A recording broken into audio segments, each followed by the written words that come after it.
সুপ্রভাত, নমস্কার সবাইকে। আজ আমি আপনাদের সামনে এমন একটি বিষয় নিয়ে কথা বলতে দাঁড়িয়েছি যা আমাদের হৃদয়ের খুব কাছাকাছি। সেটি হলো গ্রামের সকাল। গ্রামের সকাল মানে এক অনন্য শান্তি, এক অপূর্ব সতেজতা। ভোরের আলো ফুটতেই গ্রামের পরিবেশ যেন নতুন করে প্রাণ ফিরে পায়। পূর্ব দিগন্তে সূর্য যখন ধীরে ধীরে উঁকি দেয়, তখন সোনালি আলোয় ভরে ওঠে সবুজ মাঠ, ধানের ক্ষেত।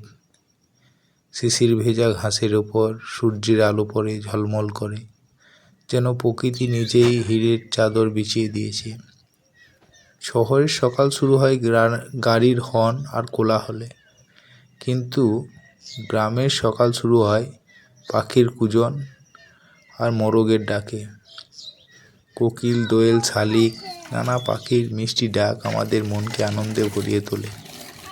এই শব্দগুলো কোনো কোলাহল নয়, বরং এক মধুর সঙ্গীত।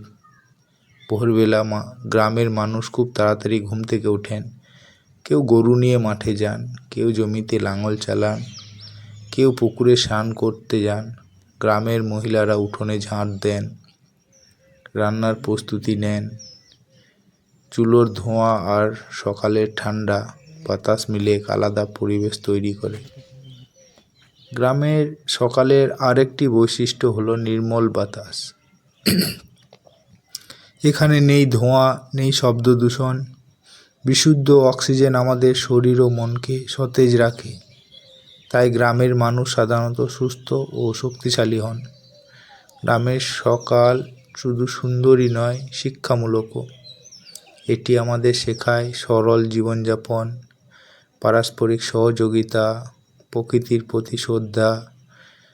গ্রামের মানুষ একে অপরের খোঁজ খবর নেন, সাহায্য করেন। এই মিলন ও সৌহার্দ্য শহরে খুব কমই দেখা যায়। সবশেষে বলতে চাই, গ্রামের সকাল শুধু একটি সময় নয়, এটি একটি অনুভূতি, একটি শান্তির প্রতীক। আমরা ব্যস্ত জীবন থেকে ক্লান্ত হয়ে পড়ি, তখন গ্রামের সকালের কথা মনে